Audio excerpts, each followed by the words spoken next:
ले जी आगे चलते हैं। नेक्स्ट हमारे पास जी एनपीवी में है इन्फ्लेशन।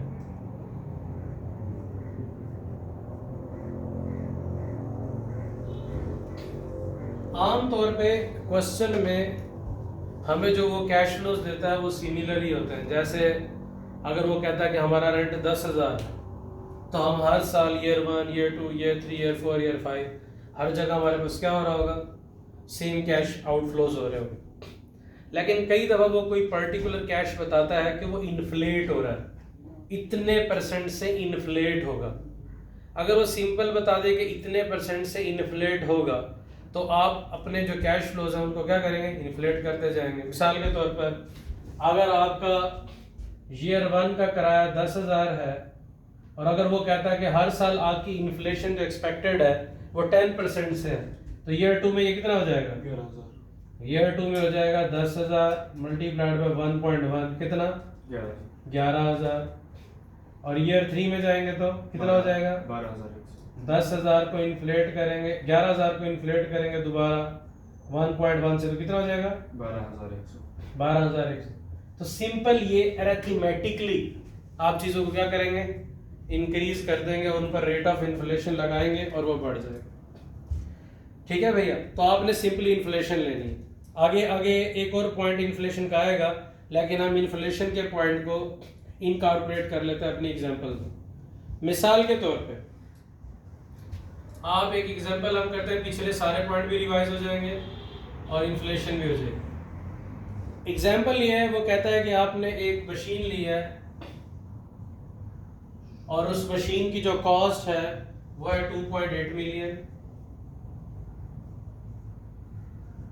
कॉस्ट है 2.8 मिलियन और वो कहता है जो लाइफ एक्सपेक्टेड है, जो प्रोजेक्ट लाइफ है वो है 3 इयर्स। लाइफ 3 इयर्स है और उसके बाद वो कहता है कि जो स्क्रैप वैल्यू आप एक्सपेक्ट करते हैं, स्क्रैप वैल्यू जो आप एक्सपेक्ट करते हैं वो 1 मिलियन है। और उसके बाद कहता है जी आपको ये लगता है कि एक्सपेक्टेड एनुअल प्रोडक्शन,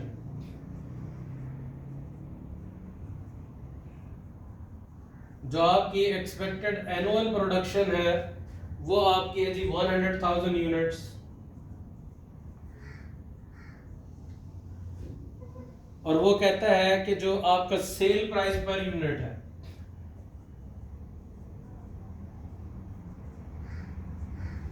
जो सेल प्राइस पर यूनिट है वो हमारा है 20 पर यूनिट। और फिर वो कहता है जो आपकी प्रोडक्शन कॉस्ट है, production cost per unit, production cost per unit वो कहता है जो मटेरियल है उसकी कॉस्ट है 8 रुपए और जो लेबर है उसकी जो कॉस्ट पर यूनिट है वो है 7 रुपीज।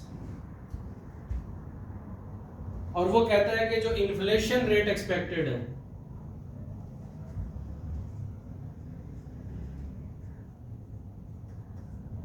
जो इन्फ्लेशन एक्सपेक्टेड है वो ये है कि जी मटेरियल की जो इन्फ्लेशन है वो है 10% पर एनम, 10% पर एनम है। और जो लेबर में इन्फ्लेशन एक्सपेक्टेड है वो 5% पर एनम है। और आगे कहता है fixed overheads of the company currently amounting to 1 million. जो फिक्स्ड ओवरहेड्स हैं वो आपके जी 1 मिलियन।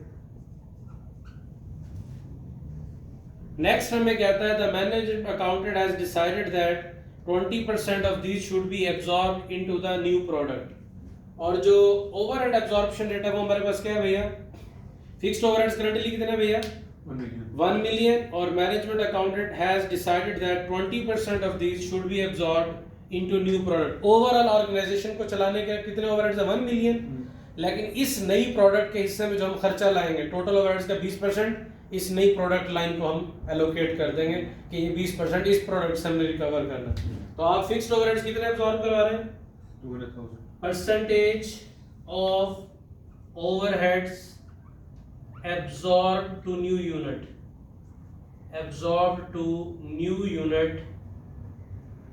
वो आप अपने ओवरहेड्स का 20% यहाँ एब्जॉर्ब करवा रहे हैं।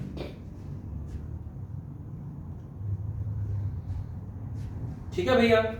आगे कहता है जो expected increase in sale price है वो है हमारे पास 7% पर annum। आपको लगता है कि हमारा जो सेल प्राइस हर साल कितने परसेंट से इंक्रीज करेगा? 7% से। और इसके अलावा वो कहता है कि एडिशनल वर्किंग कैपिटल जो हमें चाहिए वो हमें चाहिए ₹200,000।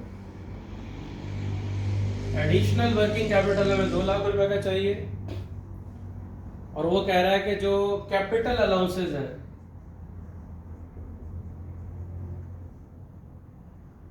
कैपिटल अलाउंसेस हैं 25% रिड्यूसिंग बैलेंस। और ये रिड्यूसिंग ना भी लिखे तो टैक्स में हम क्या लेते हैं? रिड्यूसिंग बैलेंस ही लेते हैं। और जो हमारे पास टैक्स रेट है वो है 10%। तो अभी तक हमने जो कुछ पढ़ा है वो सारा कुछ इस क्वेश्चन में आ गया। और वो रिक्वायरमेंट क्या है? रिक्वायरमेंट है कैलकुलेट एनपीवी हमने कैलकुलेट करनी। बोलो जी, यहां तक बताएं, कोई मसला मसाइल? क्वेश्चन के पहले डाटा को पढ़ें, एक रीडिंग करें क्वेश्चन के डाटा की, और देखें ये क्वेश्चन में जो डाटा गिवन है विद इन्फ्लेशन ये क्लियर है या नहीं। जल्दी करें और देखें कितनी बातें हमारी समझ में आती हैं और कितनी नहीं।